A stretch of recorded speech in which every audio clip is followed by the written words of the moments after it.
यशायाह उसके पहले अध्याय के 15वें पद में परमेश्वर का वचन कहता है, जब तुम मेरी ओर हाथ फैलाओ तब मैं तुमसे मुख फेर लूंगा।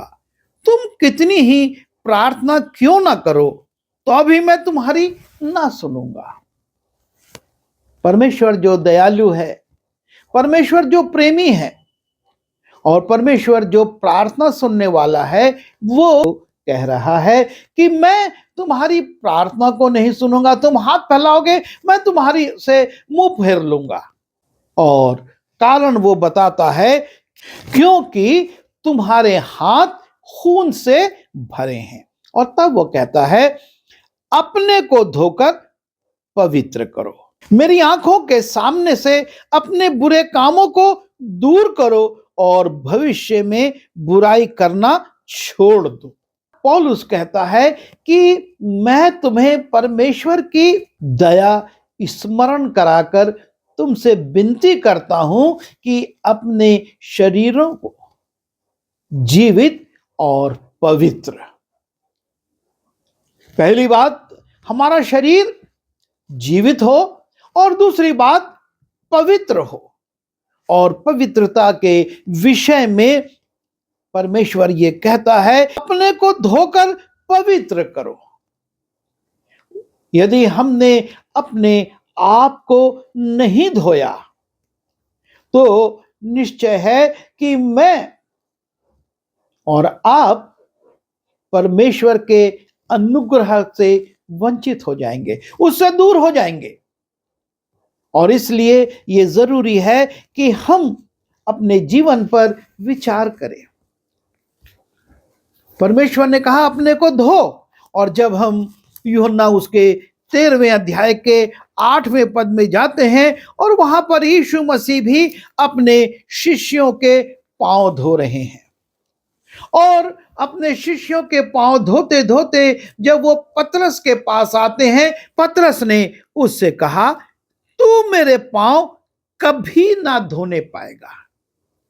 यीशु मसीह चेलों के पांव धो रहे हैं और पतरस कहता है, तू मेरे पांव कभी ना धोने पाएगा। वो इनकार करता है, अपने को यीशु मसीह से धुलवाना नहीं चाहता। ये उसकी भावना थी कि यीशु मसीह गुरु है और कैसे मेरा पांव धोए। लेकिन तब यीशु मसीह कहते हैं, यह सुनकर यीशु ने उससे कहा, यदि मैं तुझे ना धोऊं तो मेरे साथ तेरा कुछ भी साझा नहीं। यदि मेरे साथ तुझे साझेदारी रखना है तो ये आवश्यक है कि मैं तुझे धोऊं। जैसा परमेश्वर ने यशायाह में लिखवाया कि अपने आप को धो, अन्यथा मैं तुम्हारी प्रार्थनाओं को नहीं सुनूंगा। तुम पुकारोगे, मैं मुंह फेर लूंगा। तुम कितना भी प्रार्थनाएं करो, मैं नहीं सुनूंगा, क्योंकि तुम्हारे हाथ धुले हुए नहीं हैं, वो खून से भरे हैं। ये आवश्यक है कि हमारे हाथ धोए जाएं। हम अपने हाथों को खून से रहित करें, अर्थात उन संसारिक कार्यकलापों से, उन संसारिक रीति विधियों से अपने को अलग करें। और यहां पर यीशु मसीह भी चेलों के पांव धो रहे हैं और कहते हैं, यदि मैं तुझे ना धोऊं तो मेरा तेरे साथ कोई साझा नहीं। मैंने तुझको अपना शिष्य बनाया, मैंने ये कहा कि तू पतरस है और मैं तुझ पर अपनी मंडली बनाऊंगा, लेकिन यदि मैंने तुझे नहीं धोया, तेरे पांव को नहीं धोया, तो निश्चित है तू मेरा साझेदार नहीं बन सकता है। और हमको तो परमेश्वर के साझेदार बनना है, उसके साथ रहना है। दूसरा इतिहास उसके 25वें अध्याय के दूसरे पद में जाते हैं, वहां पर एक राजा है अमस्या, और उसके विषय में लिखा है, उसने वो किया जो यहोवा के दृष्टि में ठीक है, परंतु खरे मन से ना किया। ना सिर्फ हमारे हाथों की पवित्रता की आवश्यकता है, पैरों की पवित्रता की आवश्यकता है, लेकिन हमारे मन की क्या स्थिति है। आज हमारे मन अशुद्ध हैं, उनमें संसारिकता भरी हुई है, और इसीलिए अमस्या ने वो किया जो परमेश्वर की दृष्टि में ठीक है।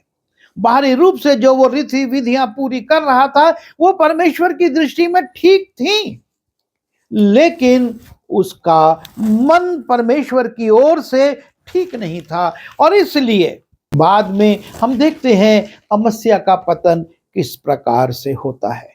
और इसलिए जरूरी है कि हम अपनी पवित्रता पर विचार करें।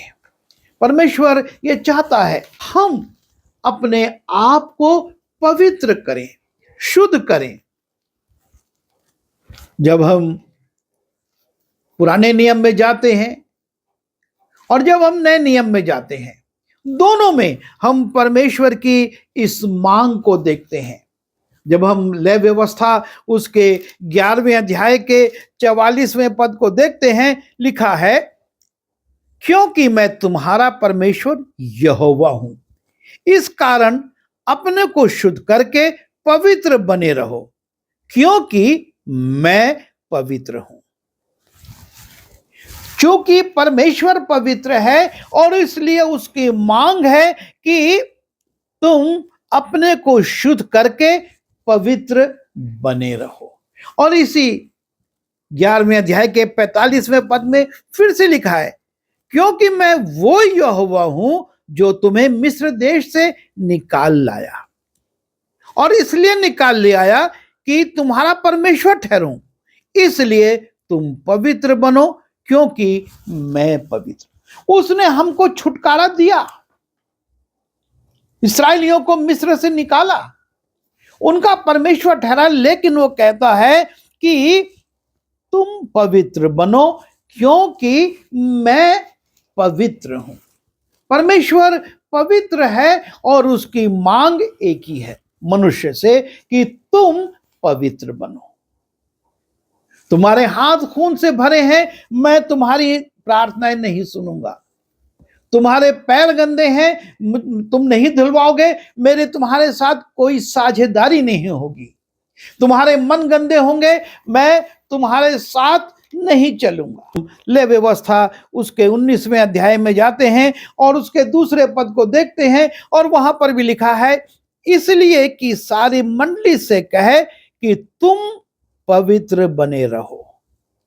एक से नहीं, सारी मंडली से वो कह रहा है, इसलिए इस्राएल की सारी मंडली से कहे कि तुम पवित्र बने रहो, क्योंकि मैं तुम्हारा परमेश्वर यहोवा पवित्र हूं।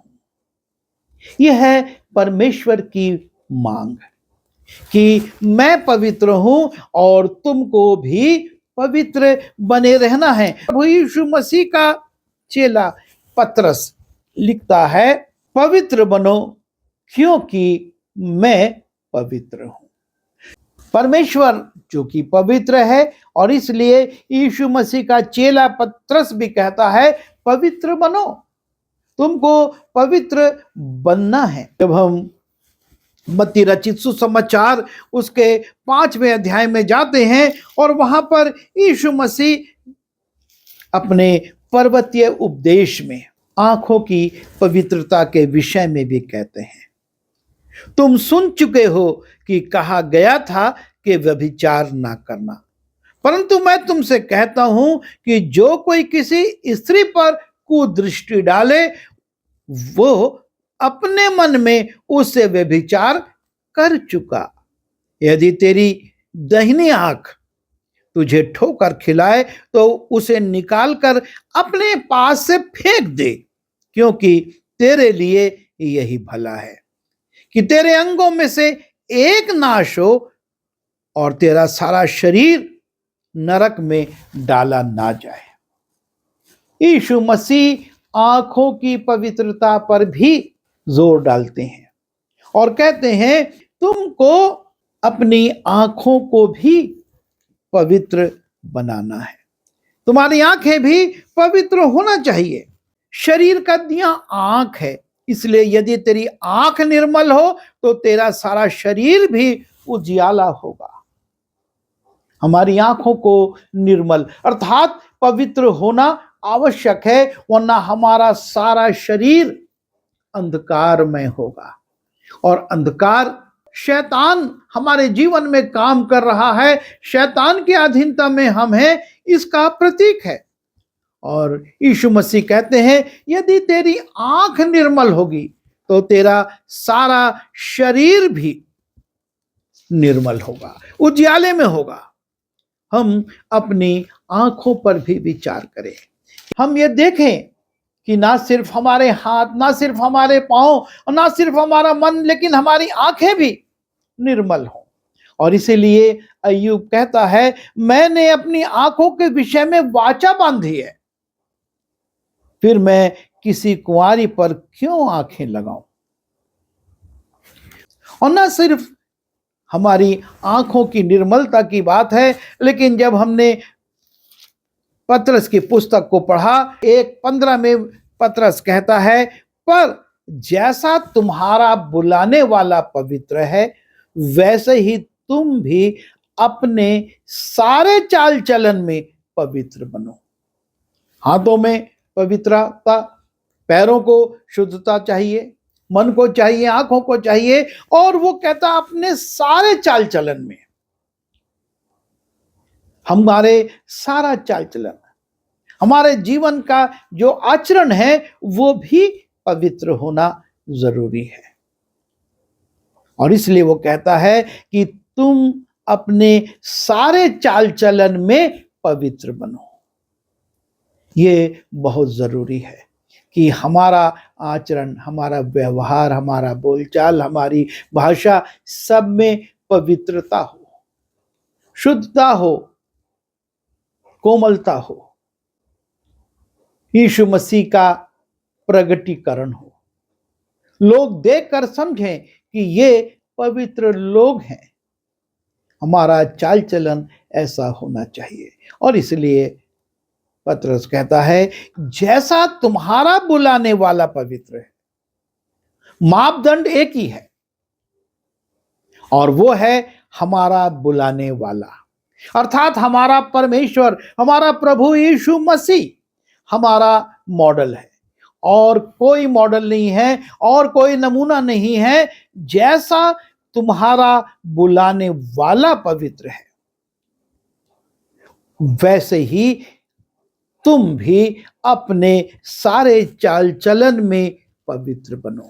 आज हमको इस बात पर सोचना होगा, हमको इस पर चिंतन करने की आवश्यकता है कि हमारा जीवन, हमारा चाल चलन पवित्र है या नहीं। क्योंकि और कड़ी बात, परमेश्वर का वचन आपसे और मुझसे कहता है, इब्रानी उसके 12वें अध्याय के 14वें पद की दूसरी लाइन, उस पवित्रता के खोजी हो जिसके बिना कोई प्रभु को कदापि ना देखेगा। परमेश्वर के राज्य में प्रवेश करना, परमेश्वर के साथ रहना, ये तो बहुत दूर की बात है।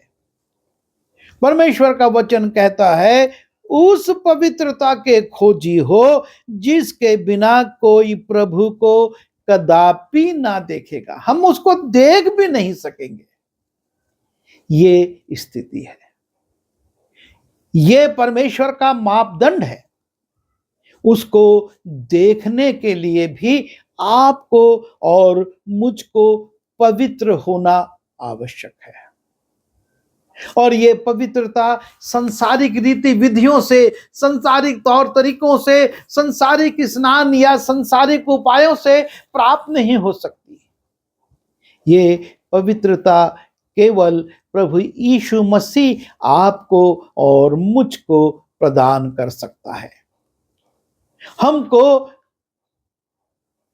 परमेश्वर से पवित्रता मांगनी है कि जैसा वो पवित्र है वैसे ही हम भी पवित्र हों, वैसे ही हमारा मन पवित्र हो, वैसे ही हमारे हाथ, हमारे पैर पवित्र हो, हमारी आंखें पवित्र हो, हमारा चाल चलन पवित्र हो।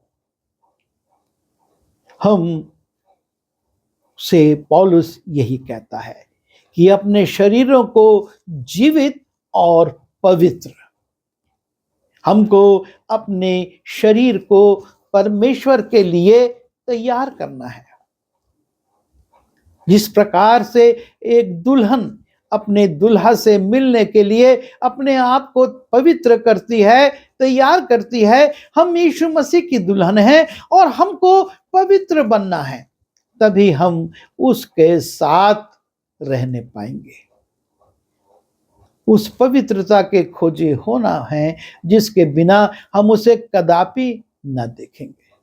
यदि पवित्रता नहीं तो उसकी दुल्हन बनना तो दूर, उसे देखना भी हमारे लिए कठिन है। और इसलिए हम परमेश्वर से मांगे, प्रभु मुझको पवित्र कर, मेरे हाथों को शुद्ध कर, मेरे पैरों को तू धो, मेरी आंखों को निर्मल कर, मेरे मन को शुद्ध कर, मेरे चाल चलन को पवित्र कर, ताकि मैं न सिर्फ तुझको देखूं लेकिन तेरे साथ रहने भी पाऊं।